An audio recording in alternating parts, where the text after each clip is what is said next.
左丞杨坚，为何还不领旨谢恩？敢问杨皇后，先帝是于何时何地立此遗诏？为何臣等不知？笑话！先帝要做什么，还要你首肯不成？微臣不敢。微臣只是觉得奇怪，先帝在世时并未十分器重杨大人，怎会突然对他如此倚重？监国辅政非同小可，臣不得不有此一问。这个我倒是想问问太卜，先帝生前你日日在旁伺候，可为何先帝这遗诏中却对你只字不提？是否先帝早已看透了你的不臣之心？臣惶恐。左丞杨坚，杨皇后，此时事关重大，能否将遗诏拿给臣看一看？放肆赵月！你一而再再而三地质疑先帝遗诏，难道是质疑遗诏有假？臣是为了大周着想。众所周知，杨坚乃皇后父亲，皇后自然向着杨坚说话。那太后之言，你该不会怀疑了吧？那是自然。太后，此确为先帝遗诏，尔等无需质疑。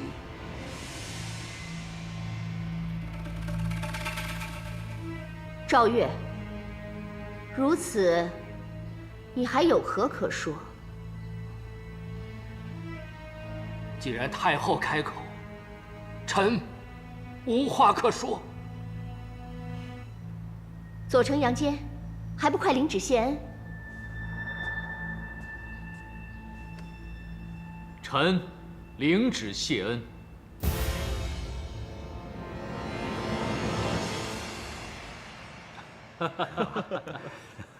看你们个个喜笑颜开，可是有什么好事？见过左丞夫人。高大哥，你这是？对啊，这是怎么了？看得我一头雾水。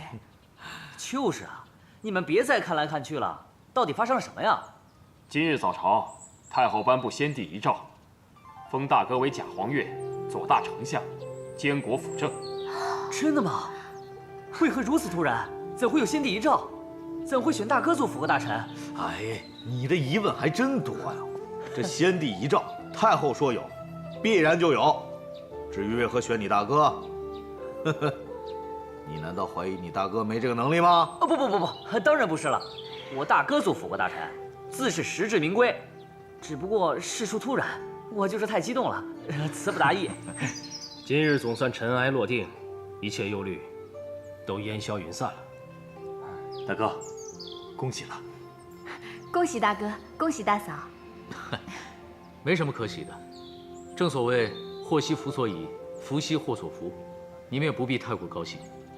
大哥，你可别得了便宜还卖乖啊！哎，大长公主，此言差矣。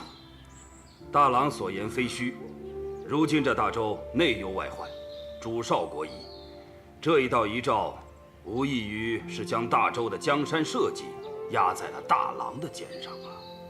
只怕日后那几位亲王和赵月等人，更会处处针对大郎了。倒也不必太过惧怕，至少如今有了权力，便犹如利剑在手，终归是有了与他们抗衡的力量。他们背离民心之为，定是长久不了的。话虽如此，但赵月一党如今还在朝堂上兴风作浪，我只求将精力用在匡扶国本上，而不是浪费时间与他们明争暗斗。大郎，你放心便是，我还有那些老臣们定会支持你的。是啊，不消多时，定会将那些害群之马赶出朝堂去。说得对，只要我们齐心协力，难道还怕他们不成？就是。赵月一党已有所行动，我虽为左大丞相，可毕竟暗箭难防。他们定会为了争夺辅佐幼帝的权利，而使出更阴狠、更毒辣的手段。故我决定，与其同他们无休止的争斗猜疑，倒不如正面来个了断。大郎，你终于想明白了，赵越一党蛊惑先帝，祸国殃民，早该除之而后快。赵越一党在宫中盘根已久，先帝年幼，根本无能力动他们分毫。即便大郎有心辅佐，亦难免受到掣肘。为今之计，唯有铲除恶党，才能天下太平。可那武王站在赵越那边，他们毕竟是皇亲，不太好对付。大哥大嫂，你们有何打算？此事关乎诸位的身家性命与后世声名，此事体大，故我之前不得不一再慎重。而如今形势已迫在眉睫，我相信，以我们积蓄了数年的力量，足以与赵越一党相抗衡。杨大哥，我杨素早已蓄势待发，就等你发号施令。二弟，大哥也早有此意，即便今日你不说，我也会提此建议。好，都哥大哥，徐州那边便有劳你去联系了，切记藏金之运用及各州府兵之调度，均需配合好这边的行动。好。允儿、广儿，此事恐怕你们也脱不了干系。我们身为杨家之人，自然没有置身事外的道理。无论何事，我定跟随父亲、母亲。我也是。大哥大嫂，此事不只关乎杨家成败，更是天下苍生之期望啊！我杨爽自然也不会袖手旁观。难得四弟你深明大义，那就有劳你明日带着允儿、广儿出城一趟，尽快联络我杨家旧部，确定一下我方究竟有多少兵力。好。至于尉迟叔父和那些死忠大周的老臣们，此事你放心，我会与家父一一去说服他们。好，我同你们一起去。那我便去监视赵越等人，查探他们有何动静。好。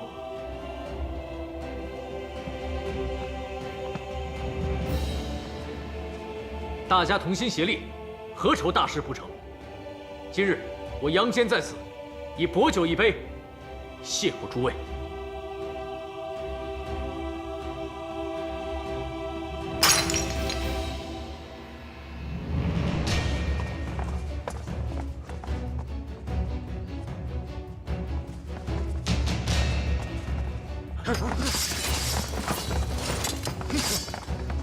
王公驻地不得带兵入内，速速退下！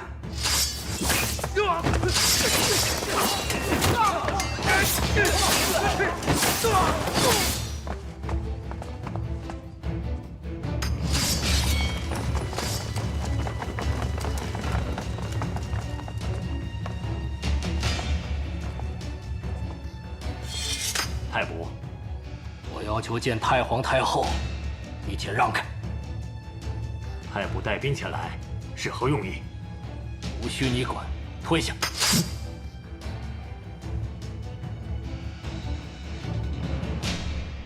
我若带兵直闯，就凭你们几个挡得住吗？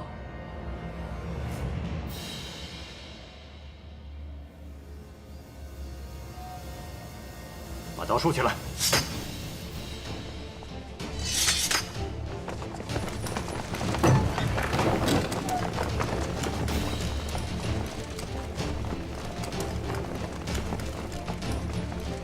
速去通知左丞相。是。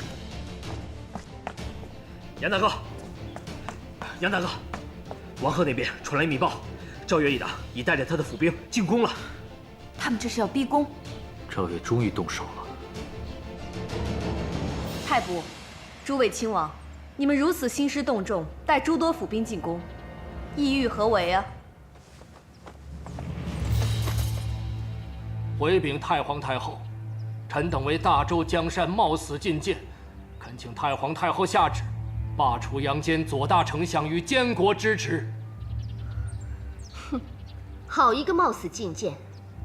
赵太卜和诸位亲王，身着戎装，手持利剑，不知今日若是太皇太后不应允你们的进谏，死的会是谁？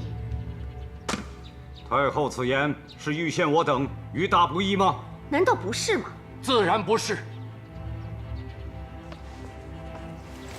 臣蒙先帝不弃，临终前将陛下与大周江山托付于我，因此即便太皇太后误会，臣等也不得不冒死进谏。臣等恳请太皇太后下旨罢黜杨坚，重新选定辅国大臣。请太皇太后下旨。杨坚监国，是先帝遗诏。哀家纵是先帝母亲，也绝不逆先帝之意。先帝在时，曾屡次斥责杨坚居心叵测。先帝圣明，怎会把江山交付于杨坚之手？放肆！依你所言，便是哀家假传遗诏。即便遗诏有假，也是杨坚所为，与太皇太后无关。哀家不相信杨坚是这样的人。杨家世代忠烈，杨坚与武帝又是八拜之交，就算天底下所有人都背叛先帝，但他杨坚不会。至少此刻，带兵闯入我洪圣宫的不是杨坚，而是你们。依哀家看，的确有人要谋逆造反，但并非杨坚，而是你们。太皇太后所言，臣等万不敢当。但臣受先帝大恩，如今情势危急，需便宜行事。你要做什么？太皇太后放心，臣等绝对不会加害太皇太后和陛下。带走。放肆！你以为抓了我们便能威胁我父亲吗？你休想！是吗？那臣倒真想试试。带走。赵月，你若敢动我立刻血溅洪圣宫。不出半日，你逼宫害死太后、皇帝恩养之母的消息，便会传遍整个长安。到时，我看你当不当得起这个谋逆大罪。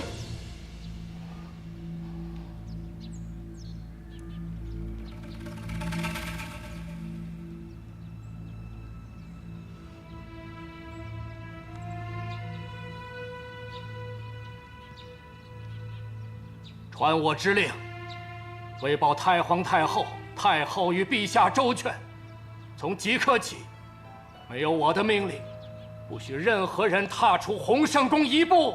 是。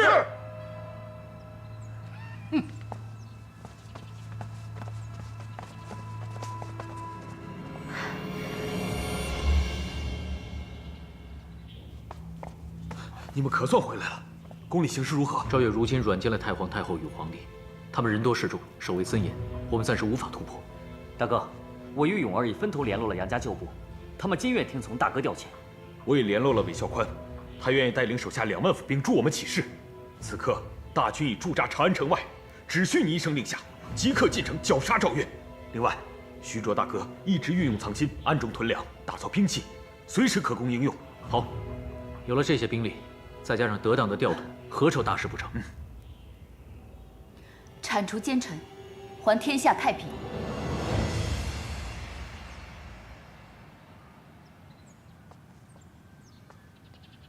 没想到，如今竟到了这个局面。想我北国公主嫁到大周，从王妃、皇后、太后，走到这太皇太后，享尽了一生的荣华，眼下竟落得如此下场。赵月逼宫之事，不久便会传到杨家，父亲定会来救我们的。救与不救，又有何区别？母后这是何意？即便今日逃出这灵域，他日又会被关进来。我们孤儿寡母，永远都是受人摆布。母后，为今之计，只有找一位年富力强的新君，才能带领着颓废的大周开创新的局面。凭我们，是无法做到的。母后是想将皇位传给某位亲王？自然不是。他们狼子野心，眼中只有对权力的迷恋，如何治理得了国家？若将皇位传给他们，我们的性命怕是不保。尤其是产儿，他们必定除之，以绝后患。那母后意下如何？武帝文韬武略，但这一生却都在忌惮杨坚，甚至是嫉妒他。杨坚确有9五之才，这些年，为大周立下赫赫功勋。若没有他，大周怕是早已覆灭。也只有他，才能保我们性命无虞。不可。为何不可？父亲是外戚，若上位，会遭天下人的耻笑。他没偷没抢，何来耻笑之说？我也是自愿禅位于他。杨丽华，我与你相处多年，并不是不了解你。比起独孤伽罗，你野心更深，但你却不及他聪明，知事理。产儿为帝，你为太后；若杨坚为帝，你只为公主，你意难平吧？是又如何？父亲一生忠义，他必定不会答应。我劝你趁早打消这个念头吧。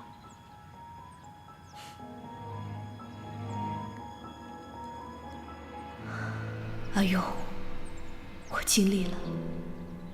我相信这个决定，你定会支持我的。我这一生，终于做了一件令你满意的事。哼！太皇太后真是不识趣儿，居然软硬不吃。照我说，干脆杀了他。太皇太后杀不得，他一死，杨坚的监国之位就算坐实了。如今我们起兵是清君侧，若到那时就真成谋反了。太仆说的对，坐。如今他们被软禁在洪圣宫，我们可从长计议，商量对策。虽然我已下令封锁了他们被软禁的消息，但天底下没有不透风的墙。即便撑过今晚，明日早朝大臣们亦会发觉异样。留给我们的时间不多了，必须先下手为强。太仆，可有何计划？师傅，怎么了？师傅，杨坚已调动4方兵马，正准备进攻。什么？不行，形势紧迫，若被他们救走太皇太后与皇帝，我们便毫无胜算了。召集兵马，即刻进攻！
周越，你是强弩之末，还不束手就擒？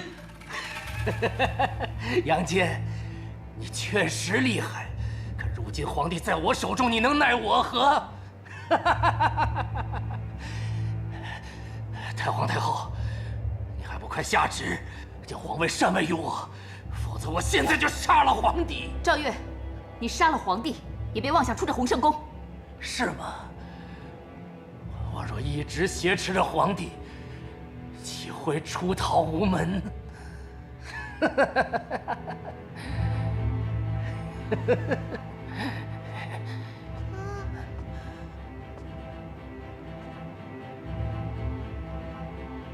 赵越，你痴心妄想，你想挟天子以令天下，也要看看你挟持的是不是天子。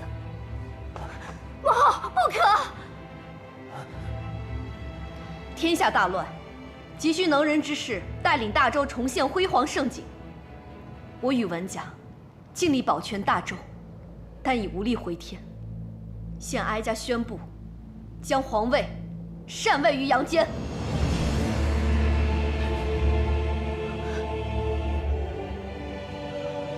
太皇太后，不可呀！杨坚，武帝生前与你情同手足，你的人品、能力都无需质疑。这些年，你为大周殚精竭虑，立下了汗马功劳，也只有你能担此大任。国家兴亡，大丈夫该迎难而上，你莫要推辞。我杀了你！小心！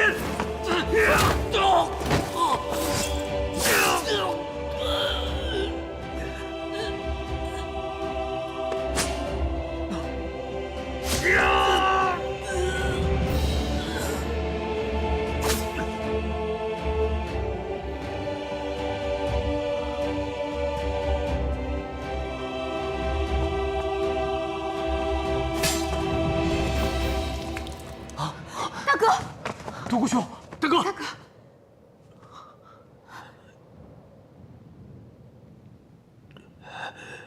伽罗，我活不成了，以后恐怕不能再保护你了。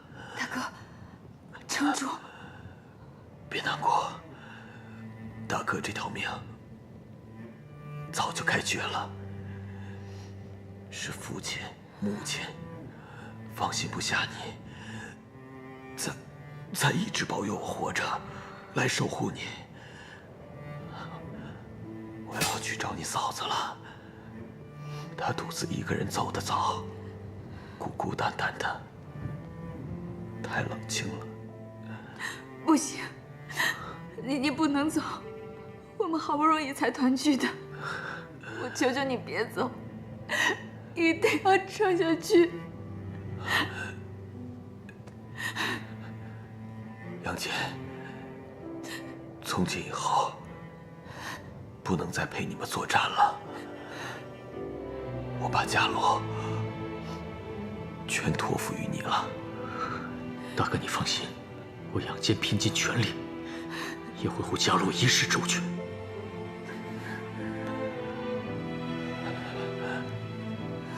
银娥，让你等了那么久，我这边来了。大哥，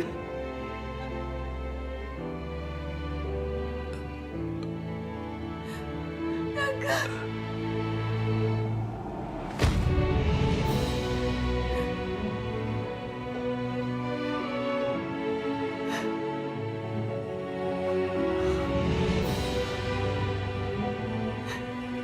大哥，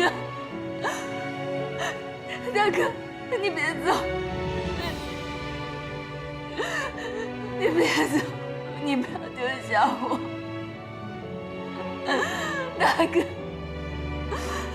大哥。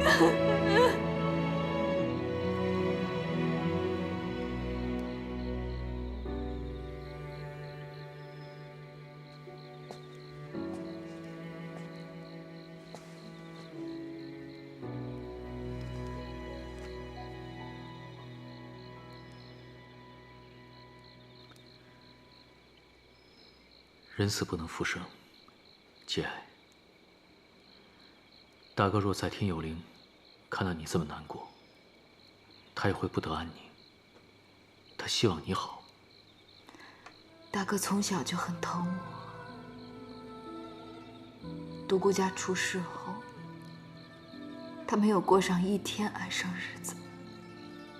他为了护我周全，战战兢兢，如今还为我而死。我原想等风波平息之后，他便能同从前一般逍遥快活，可他终究还是没等到。大哥临终前说他思念大嫂，相信他们此时在一起团聚了。是啊，我大哥同我大嫂终于可以团聚了，我们一家人终于可以团聚了。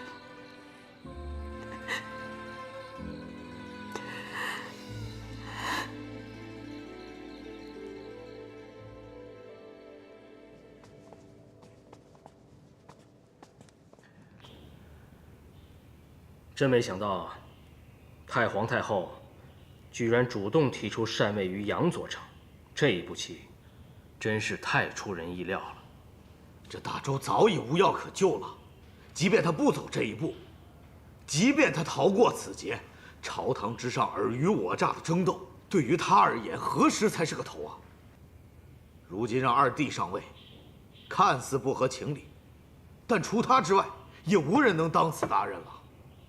什么大任啊！我那皇嫂定是被吓疯了。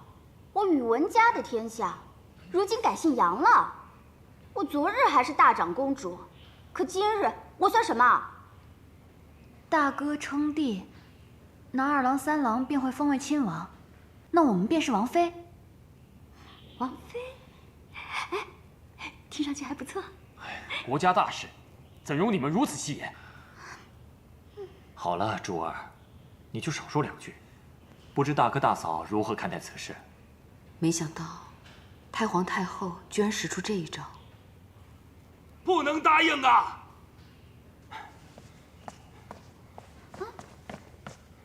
不能答应啊！尉迟将军，您这是？老臣随太祖打下这江山，太祖临终前将这江山托付于我，我不能看着这天下改姓杨啊！大郎，你是臣子，切不可答应继位。这天下悠悠众口，定会将你传承窃国之徒，你万万不可答应啊！尉迟将军，大郎一心为大周，所思所念皆是百姓的福祉。如今是太皇太后禅位，何来窃国之说？便是太皇太后禅位，也万不可接受啊！太祖在天有灵，如何能安？这天下改姓，定会让太祖魂魄不宁啊！尉迟老将军，是江山何姓重要，还是这举国百姓重要啊？他们说了都不算，我要听你说。你父亲泉下有知，断然不会同意你继位。难道你要令他也死不瞑目吗？在这乱世之中，你要当机立断，建功立业。天降大任，你不能逃避。为天下苍生豪杰，理应当仁不让。时机已到，大郎，你要记住，你要为盛世而争。怎么，你果真有继位之心？叔父，大丈夫当以天下为己任。好，好，杨忠生了你这么一个好儿子呀！皇权之下，你该如何向列祖列宗交代？你便是答应继位，也无妨。我会去求太皇太后，收回成命。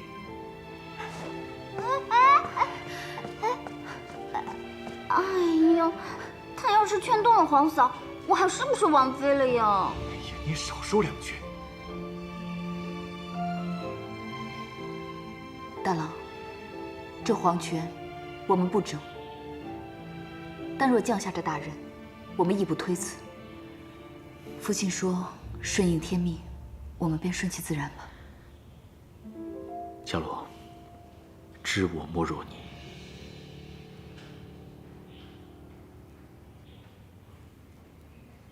太皇太后，太皇太后！尉迟将军，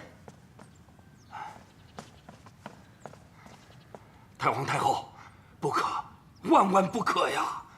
尉迟将军，我知道您为何事而来，但我心意已决。难道你要眼睁睁看着天下改姓吗？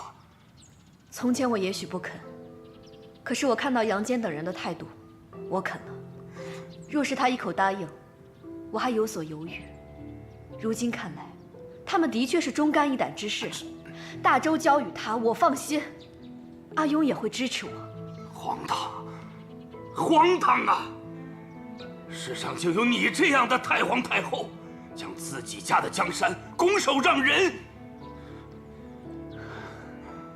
太祖，我们一同打天下，没想到这天下，老臣终是没有为您守住。那不然能如何呢？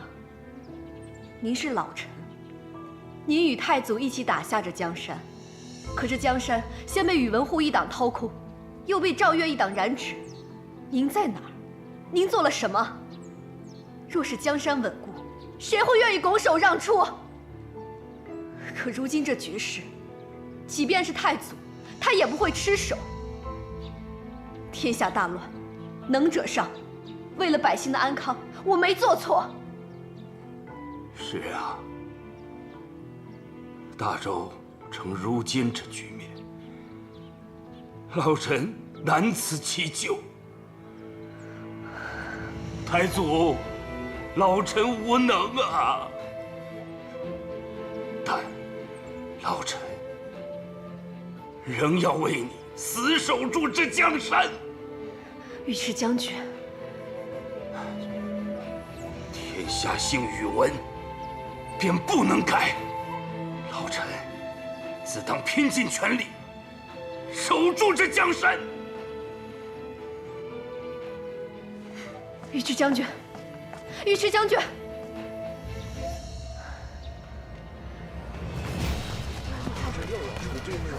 打仗了，这是。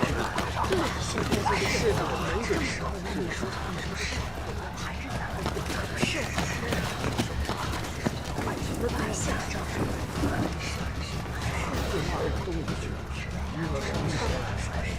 不好了，不好了！左丞夫人，尉迟将军起兵说要平乱，眼下已经快要到沁水了。该来的躲不过。尉迟将军对太祖忠心耿耿，他定不会看着宇文家江山旁落。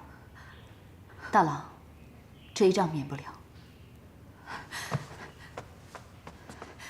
大哥大嫂，我父亲已经年迈，请你们看在柔儿的份上，切不可与他开战。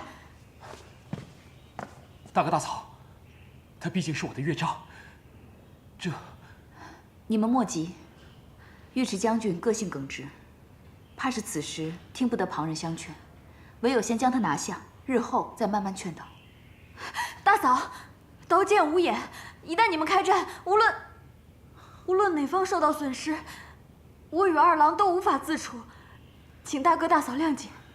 弟妹啊，尉迟老将军是看着我们长大的，无论如何，我定不会伤他。只是眼下的局势，我们已经退无可退了，只能勉为一战。蓉儿，事到如今，咱们便听大哥大嫂的吧。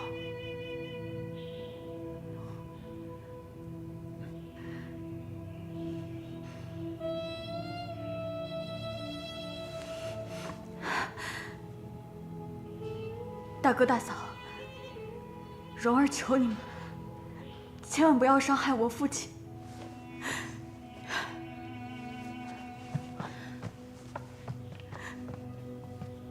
快起来！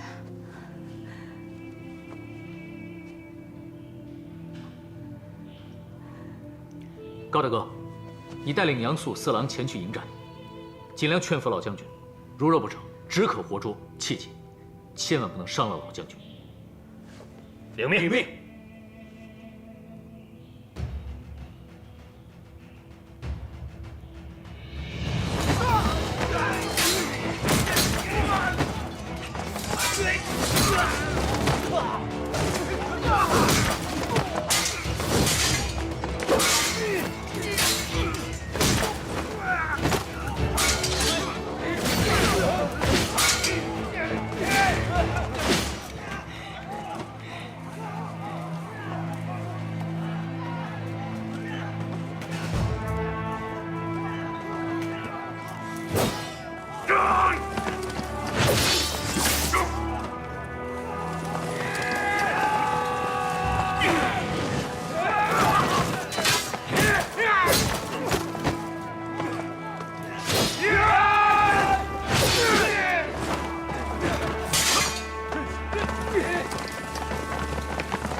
池说：“降了吧。”我尉迟迥戎马一生，没想到今日会败在你们手里。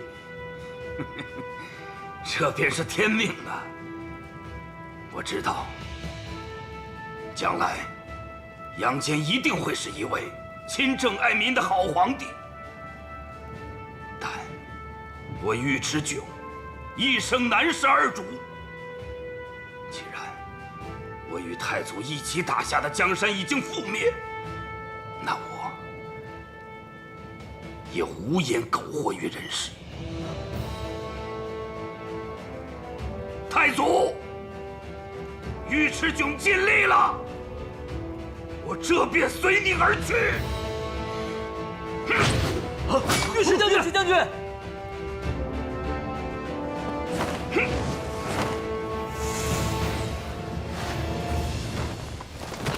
尉迟将军。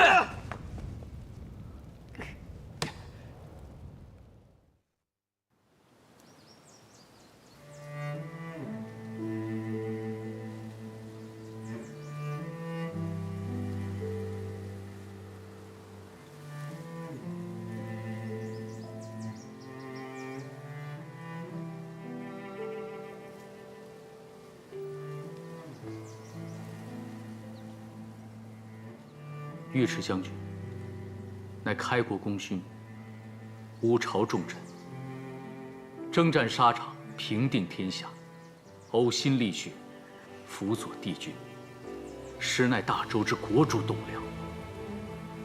吾乃天不假年，如今他驾鹤西去，实乃大周之上，百姓之哀。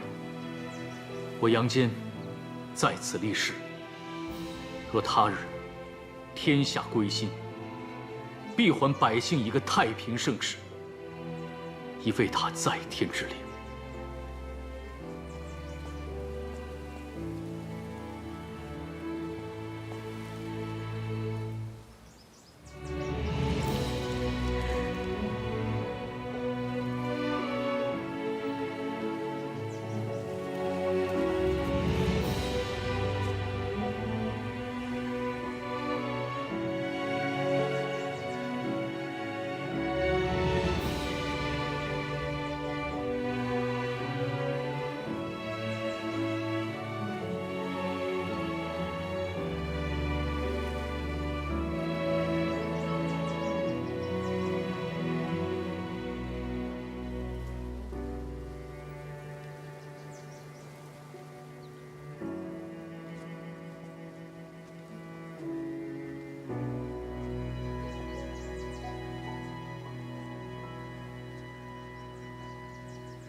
蓉儿，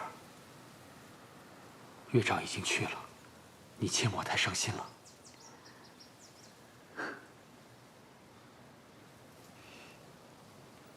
我们回去吧。二郎，你先回去吧。我想再陪父亲一会儿。那我陪你一起。不用，你让我单独与父亲待会儿。也好。若你有什么心里话，就同父亲说说，切莫憋在心里。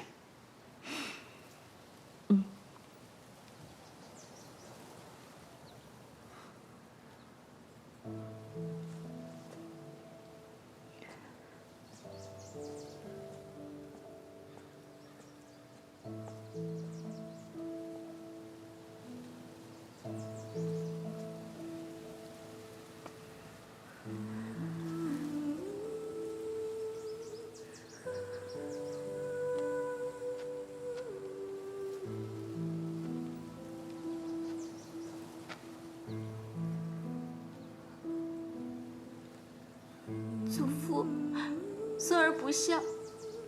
方才那么多人，孙儿不敢上前给您磕头。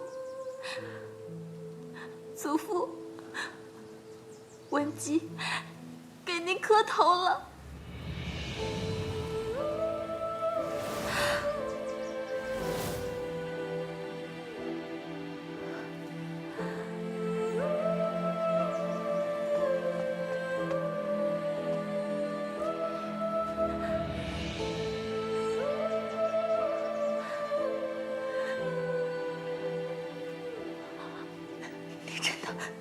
是文姬，姑姑。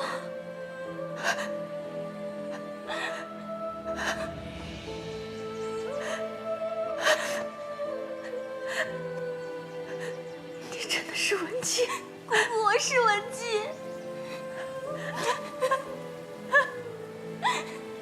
文姬，文姬，你回来了，文姬。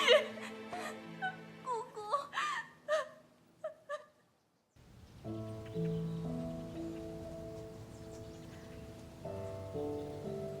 父亲，文姬回来了，她来看你了。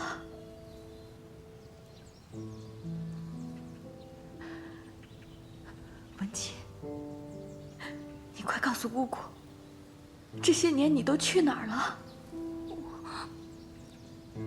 我一直在妙善庵。姑姑，你可切莫告诉别人。你这傻孩子，你为何要躲起来？你可知这些年我们找你找的有多苦？我那时太小了，我害怕，我怕一回去也会同母亲一样。后来在那儿待久了，便不想离开了。你这傻孩子，你走了之后，你父亲病得愈加严重了。他为了找你，离家出走了，至今仍音讯全无。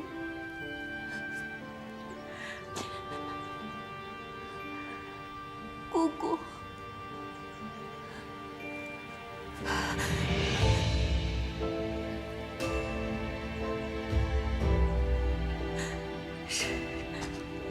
是这儿，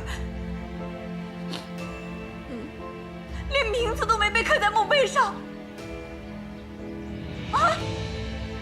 姑姑，对不起，是文姬自私了。当时父亲走时，我本想回来寻你与祖父，但我实在不知该如何面对你们，我便在妙善庵附近找到此处，将父亲葬了。我怕被人发现行踪，便未将父亲的名字刻在这碑上。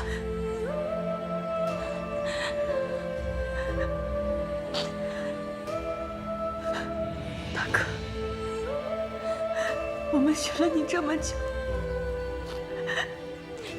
你却孤苦伶仃地被葬在这荒山野岭，你就这样不声不响地永远离开了我们，是吗？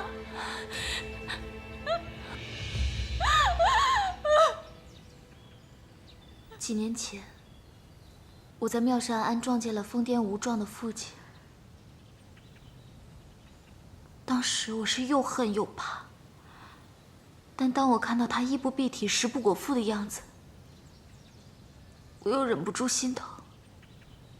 他毕竟是你的亲生父亲，血浓于水。这些年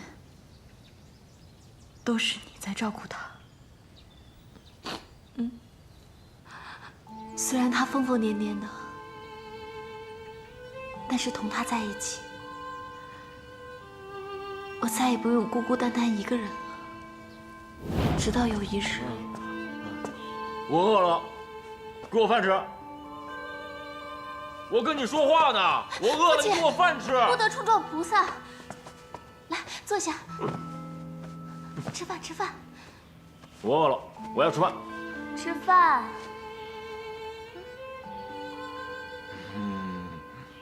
啊。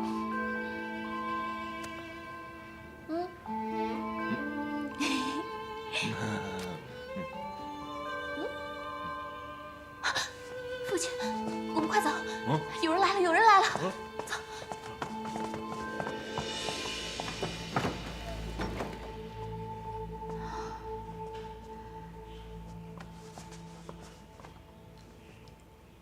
没想到，平日香火鼎盛的妙善庵，竟衰落至此。皇帝竟佛道二教，连菩萨都要遭此艰难。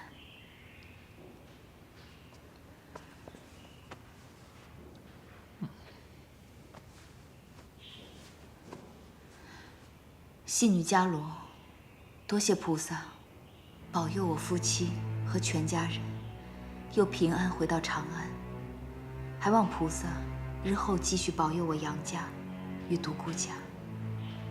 菩萨保佑。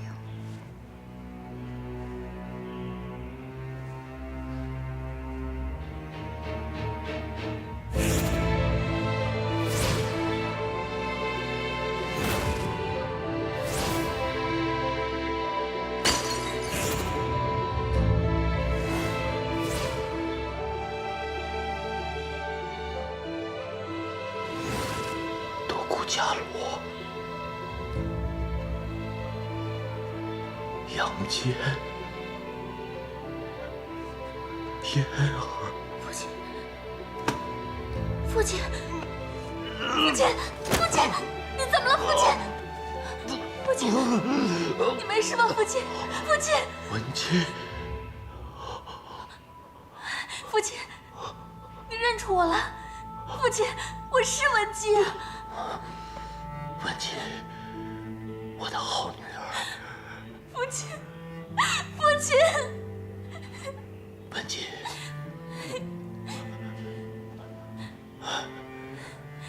我都记起来了，是我害了你和你母亲，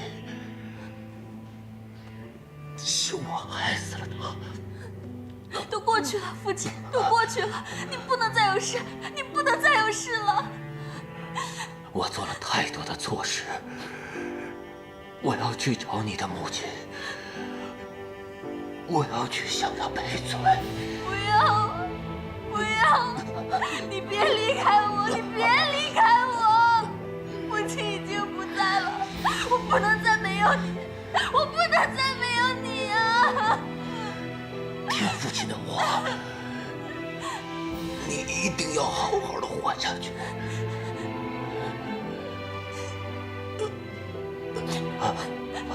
父亲，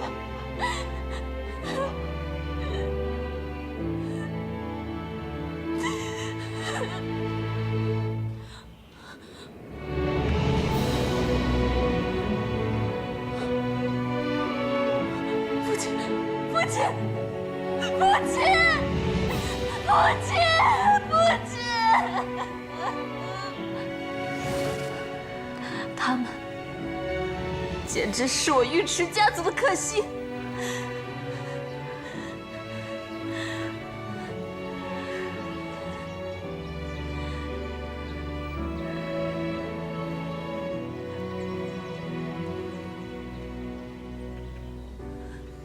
杨戬，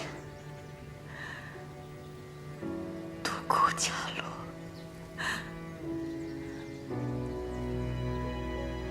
你们带给尉迟家的血泪，我定要一点一滴的还给你们。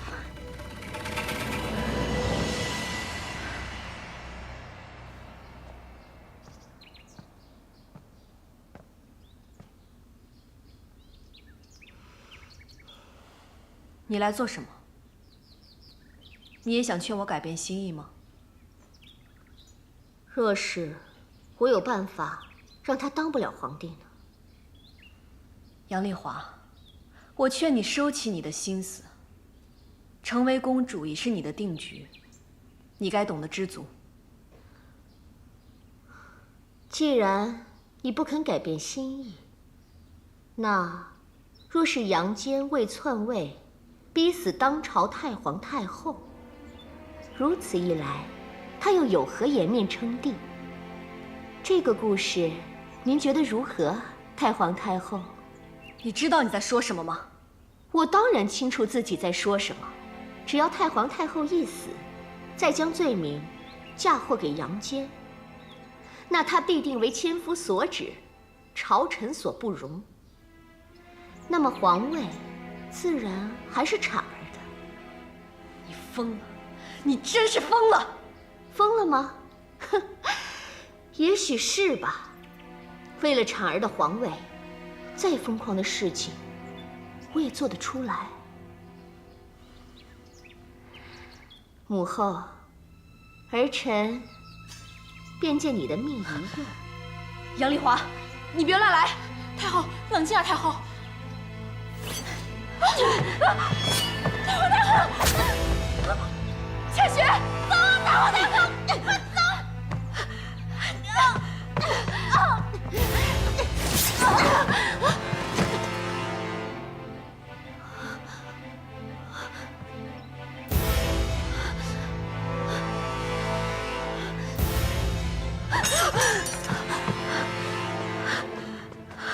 太皇太后，发生何事如此慌张？你的女儿不惜栽赃嫁祸，也要与她父亲争夺皇位。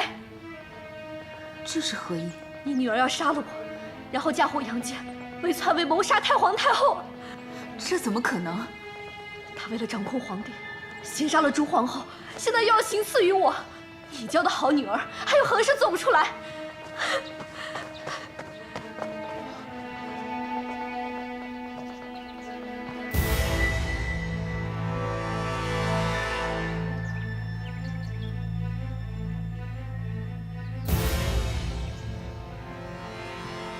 杨太后去了何处？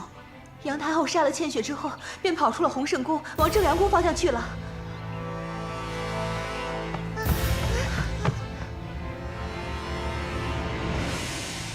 带着皇帝，你打算逃到哪里去？婵儿，你先去别处玩去。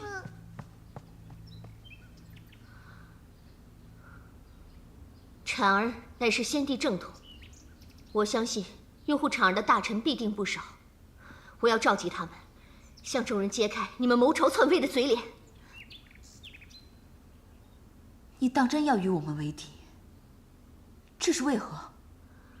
我儿本是皇帝，我本是堂堂一国太后，享天下之尊。可没想到，这皇位最后却落到了自己父亲手中，真是滑稽可笑。婵儿是名正言顺继位的，谁敢抢这个皇位，便是我最大的敌人。你竟敢打我！我是太后，我是你母亲。丽华，这天下如何，你可知晓？这大周百姓如何，你可知晓？即便你身居太后之位，你又打算如何治理？你只知道权力迷人，却不知这权力背后的重担。婵儿当皇帝，我为太后，父亲依旧是朝廷重臣，杨家仍是朝堂上的权力中心。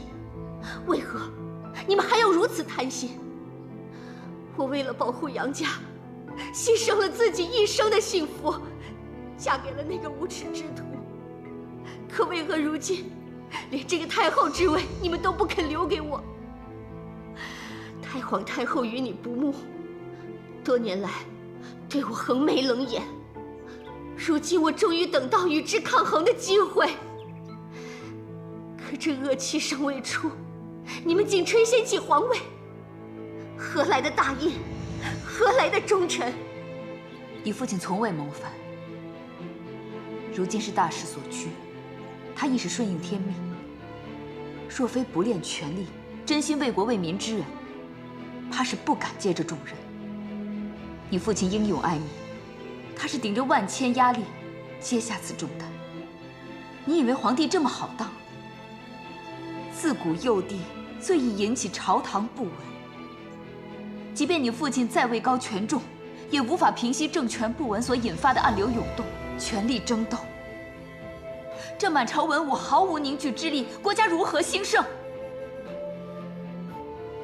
唯有稳固国本，百姓才能重获安稳。丽华，你将皇位想得太过简单了。借口，都是借口，满口的仁义道德，尽做无耻之事。话已至此，我知道你一时半刻无法接受，但终有一日你会想明白的，因为你是我的女儿。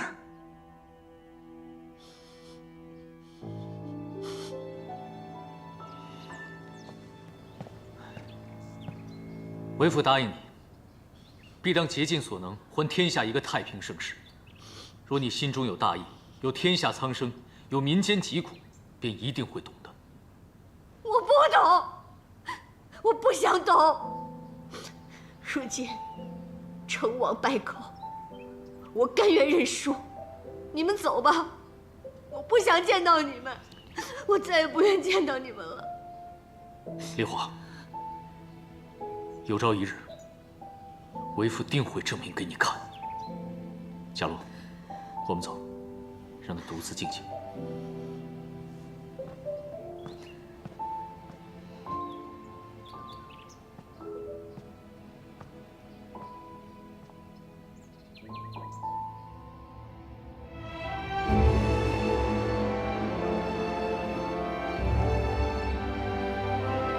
公元581年2月甲子日，北周皇帝宇文阐正式下诏，以周德进、隋王兴为由，顺应天命，禅位于阳间。公元581年3月3日，隋王杨坚称帝，立国号为隋。又恐隋带走字不及，改为隋，史称隋文帝，并于同日册封隋王妃独孤伽罗为皇后，立长子杨勇为太子，封次子杨广为晋王，长女杨丽华为乐平公主，二弟杨整为蔡王，三弟杨赞为滕王，四弟杨爽为魏王。高炯、杨素等人因开国有功而皆有封赏。自此，历经5朝的周国宣告灭亡，而杨坚和伽罗一心期盼的盛世，就在他们脚下。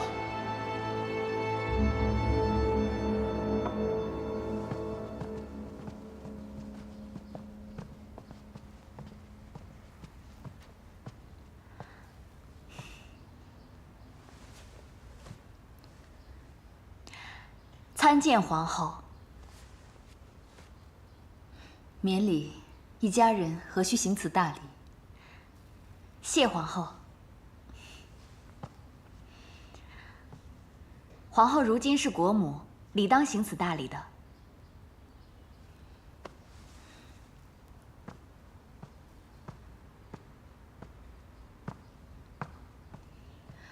蓉儿，如今你夫君杨整已被封为蔡王。你亦是蔡王妃，况且你我都是杨家的媳妇，这么多年来如亲姐妹一般，你不该与我生分。啊，皇后，你我既是一家人，这礼数要顾，亲情亦要顾，你说是不是？是，谢皇后体恤。坐吧。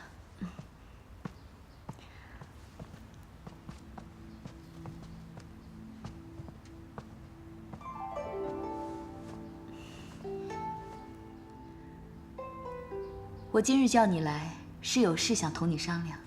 啊，皇后请说。你先坐下。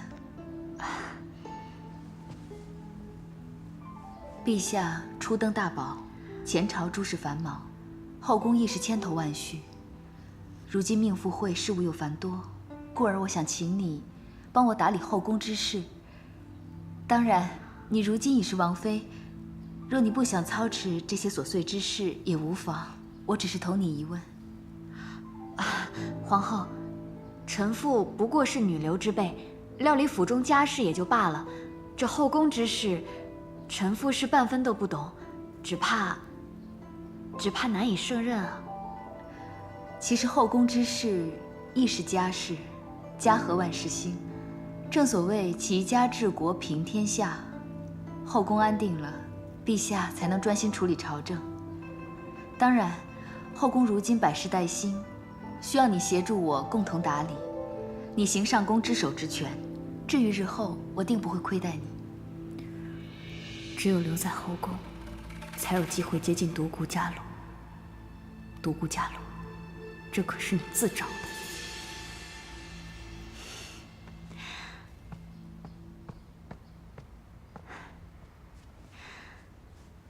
臣妇愿意，能侍奉皇后左右，臣妇亦是高兴。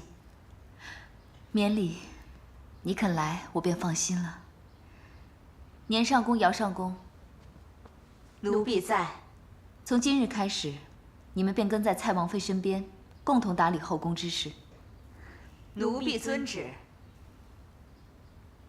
来，好吃吗？乖。皇后驾到！参见皇后。来，乖，再吃一口。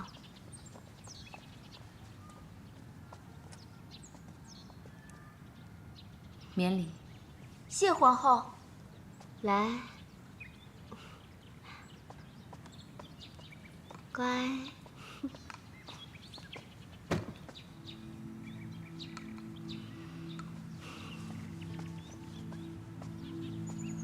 来。丽华，我差人做了些你与产儿爱吃的菜，陪我吃一点吧。我这次来，是要将产儿带走。毕竟，未央宫如今这状况，也不适合产儿的成长。产儿本该坐在金殿之上，是谁害的他？如今只能屈居这种地方。丽华，是非道理，我早已同你讲过多次，你为何就是不能体谅？你要我如何体谅？是我的父母夺了我儿子的地位，你让我如何自处？如今你连产儿也要带走。毕竟是你亲手杀了朱皇后，等产儿懂事之后，你该如何面对她？你想过没有？够了，我不想听。我抚养他长大成人，我自己知道该如何告诉他。今日无论如何，谁也别想带他走。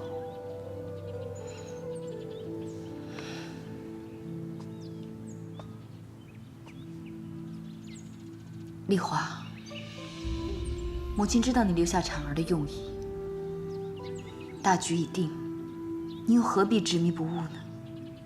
放手吧。难道你做着一国太后，当真比做我杨家的女儿更开心吗？当然，那你为何要做这皇后啊？你夺走了我的地位，还要夺走我的孩子。独孤伽罗，我与你之间到底有多大的仇恨？你要咄咄逼人至此啊！若将产儿留下，只会加深你的执念。你若真的为他好，便让我将他带走。谁也别想把他带走，谁也别想！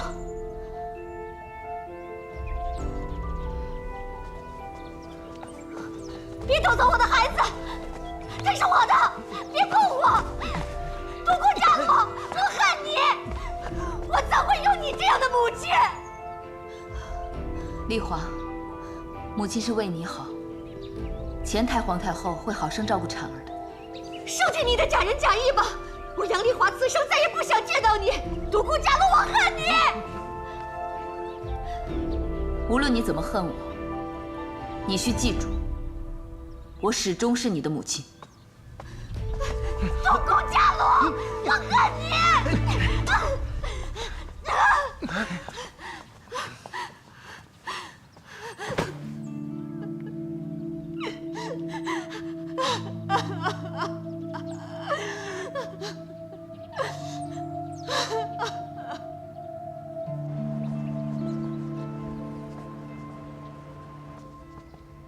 皇后，他们来了。大嫂好大的架子呀！大哥都登基这么长时间了，你可算有时间接见我们了。参见皇后。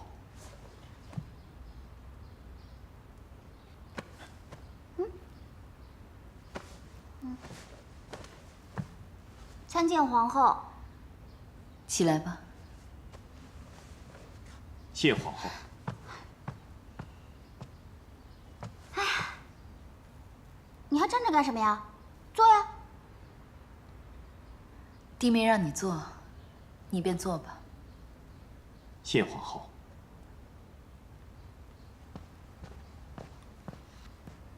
大嫂，你做了皇后之后，果真不一样了呢。不过话说回来，大嫂比起云婵和丽华，更像是一个母仪天下的皇后呢。弟妹，这是皇宫，得尊称一声皇后才是。那是同外人，我们是一家人。大嫂不是一向不喜我们见外吗？如今大哥做了皇帝，那我们杨家可都是皇亲国戚。大嫂今日特意叫我和三郎过来，想必一定是有所封赏，是不是啊，大嫂？宇文珠，你还知道自己是杨家的人呢。大嫂，这是什么意思啊？想当初你以公主的身份嫁入杨家，杨家上下对你礼遇有加，可你又是如何对待杨家众人的？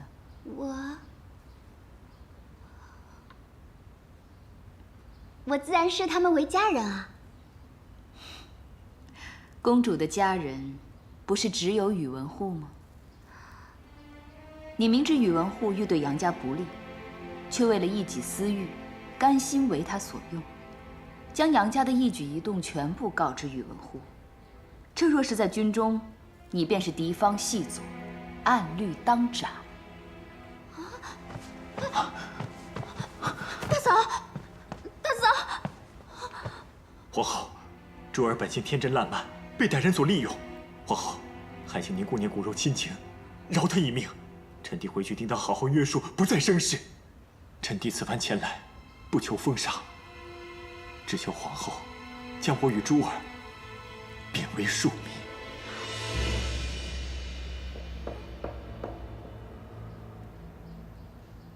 这是为何？臣弟跟随陛下多年，家族屡屡险象环生，一切皆为权力斗争之果。臣弟不愿再卷入纷争，只求平安喜乐，求皇后成全。贬为庶民？杨家，你疯了吗？为何要贬为庶民？我之前是公主，如今是王妃，我不要被贬为庶民。我自小娇生惯养，靠什么生活？这与被赐死有何分别？我不要被贬为庶民。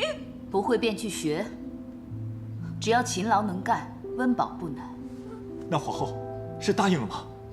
大嫂，大嫂，你不能答应，我受不了这个罪，我吃不了这个苦。你闭嘴！梁子，你摸摸自己的良心。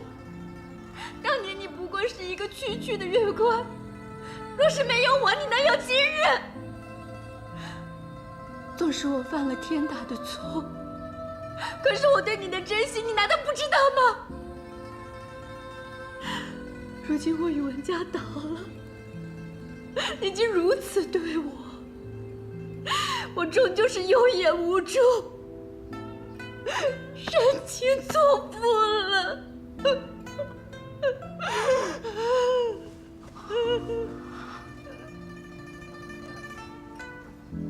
珠儿，你对我好，我岂能不知啊？别难过，我们就做一对平凡夫妻，难道不好吗？你放心，无论前路是苦是甜，我都会陪在你身边，不离不弃。真的？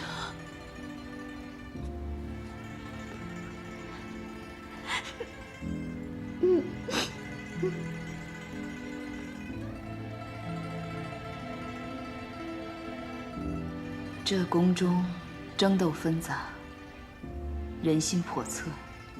其实离开这里，对你们来说，并非坏事。谢皇后成全，还不谢恩？民夫，谢恩。唯有如此，才能让你们远离这个是非之地，望珍重。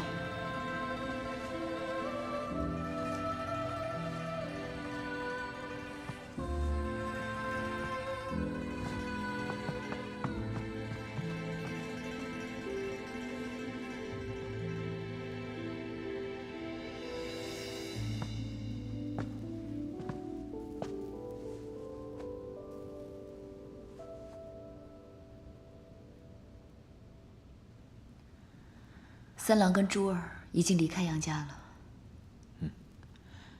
他们如今已为庶民，我们需暗中帮衬，让他们过得舒坦些。但是也需让他们学会自食其力。只是丽华始终不肯原谅臣妾，也不肯搬出未央宫。没想到我们母女一场，竟到了这般田地。母女连心，相信丽华只是一时怄气，你也不必太过心急了。臣妾明白。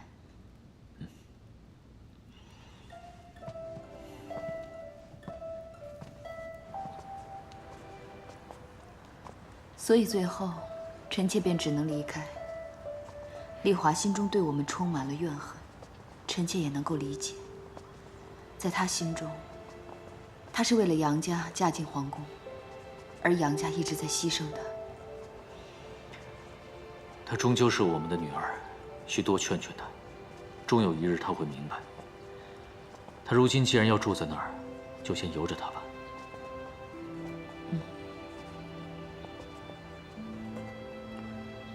怎么了？臣妾恭送陛下临朝。贾洛，难道你忘了吗？朕说过，要与你共同治理这天下。陛下，古人云：“聘姬司臣，为家之所。”后宫干政，素乃国之大计。陛下对臣妾情深，臣妾很是感激，但也不敢乱了分寸。你我夫妻同生共死，如今好不容易等到天下初定了，朕想与你共享这荣耀。能成为陛下的皇后，便是臣妾此生最大的荣耀。陛下，切莫忘了汉高祖时吕后的前车之鉴。臣妾只盼能为陛下安定后宫，白头偕老。大郎，其实朝堂之上是否有我的位置，我并不在意。我在乎的是，你心中一直有我。我在这里等你，等你下朝之后一同回去。好。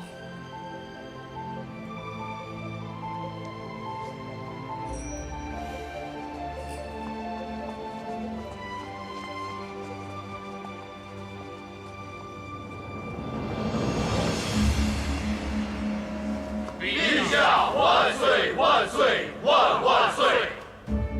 众卿平身。谢陛下。大隋初立，根基尚浅，当此之时，休养民生才是重中之重。左仆射，臣在。朕命你彻查牢中死囚之罪状，进展如何？回陛下，臣与都官侍郎已重新核实了全国各州郡大牢中死囚的罪名，依照陛下的旨意，已赦免了除奸淫裸掠等罪大恶极之人的死罪，遣送回乡务农抵罪。好。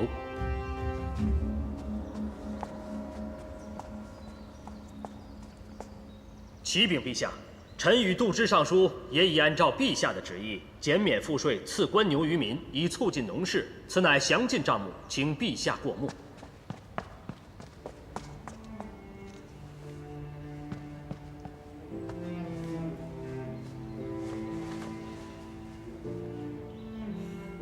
好，既平衡了国库收支，又体恤了百姓。杨御史，便按照此法继续推行下去。臣遵旨。陛下，自陛下登基以来，屡屡减税利民，如今各州郡民心安定，开荒辟地，再世耕种，大隋百姓无不称颂陛下的德政啊！朕起兵讨逆，为的就是天下苍生。如今朕初登大宝，自然要以百姓为先。前朝动荡，百姓流离失所，再加之赵越等人祸国殃民，导致民不聊生。眼下最重要的，便是要休养生息。朕屡屡减税缓刑，就是希望我大隋百姓能够明白朕的爱民之心。陛下国之已始，理应施君恩于天下。臣认为，不如由太子代天子出巡，一来可彰显陛下爱民之心，也可体察民情。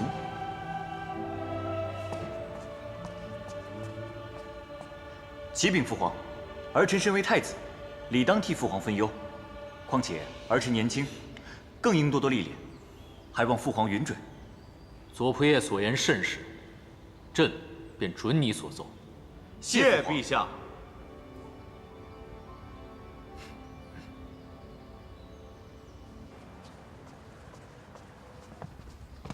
参见陛下。哎，不必多礼了。谢陛下。你们二人为何一起来了？陛下，太子此番出巡，须得有人在旁照料。臣弟恳请陛下准奏，让臣弟随太子一道出巡。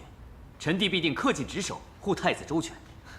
是啊，父皇，儿臣尚年轻，万一有何事处置不当，还有四叔在旁指点，多个人商量嘛。还请父皇恩准。这永儿自小便是四郎带大的，叔侄之情自然不一般。依臣妾之见，陛下若是不准四郎与之同行的话，永儿可要伤心了。也罢，有你在永儿身边，朕便更放心了。谢陛下，谢父皇。好了，快去准备吧，别光顾着高兴了。好，走啊，快走。都是太子与魏王了，还这么毛毛躁躁的。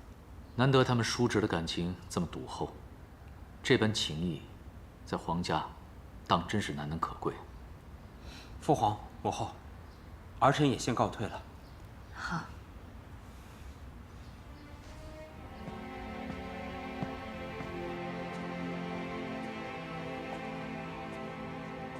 参见晋王。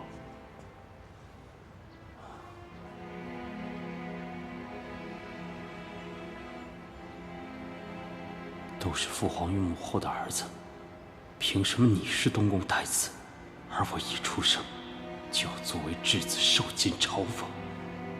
文韬武略，我到底哪一样比不上你？难道就因为你是长子？为什么？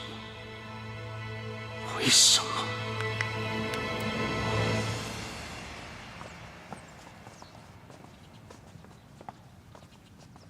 请。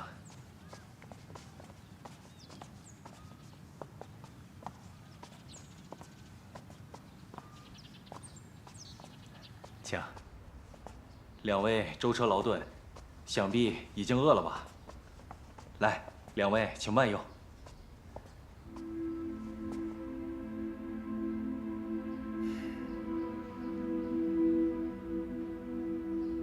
望殿下恕罪。陕州连年饥荒，虽说这酒菜寒酸了些，但已是我们能拿出最好的了。还请殿下与魏王莫要怪罪。陛下自登基以来，为了造福百姓，特意下旨减免赋税，赐官牛于民。为何陕州还是如此境况？可是你等办事不力，罔顾圣旨。望殿下明察。陛下自登基以来，屡屡下旨，广施德政。可除了减免税赋这一项外，其余的，陕州百姓皆不能得利啊。这是为何？起来说吧。谢殿下。恕微臣直言，自从殿下下旨赐官牛于民，又命令国库出资采购耕具和种子，下发到各州郡，我陕州百姓便一直等，一直盼。可时至今日，却连一粒种子也未曾盼到。这不可能啊！那旨意都下了几个月了，一应物资也早已发了下去。这陕州并不算偏远，怎么可能还未收到？微臣实在不知。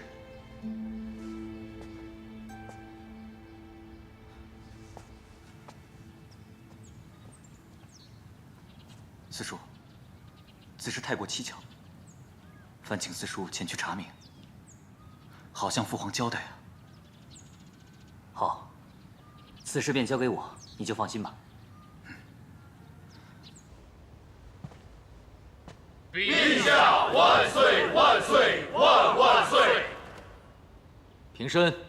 谢陛下。今日早朝可有事要奏？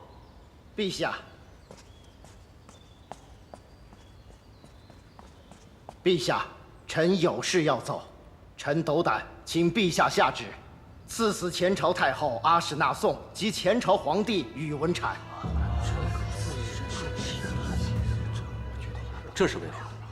如今四海未平，前朝余孽不时在各地兴风作浪，更有甚者，以拥护宇文阐复辟之名义，裹挟渔民起兵造反，危害地方。若阿史那氏欲生事端，那我大隋又将风雨飘摇。阿史那氏久居深宫，岂能与叛军扯上关系？再说，阿史那氏自愿禅位，何来一心可言？臣是担心，这难免会被有心之人利用。臣附议。那宇文阐如今虽然少不经事，但若长大后知晓过往的种种，难保他不会生出异心呐。是这话。臣等附议。左仆射、杨御史，你们也这么认为吗？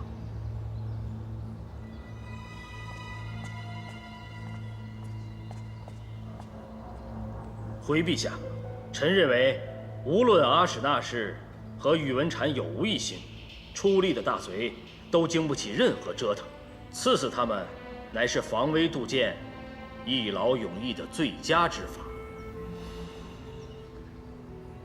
此事，容朕再想一想吧。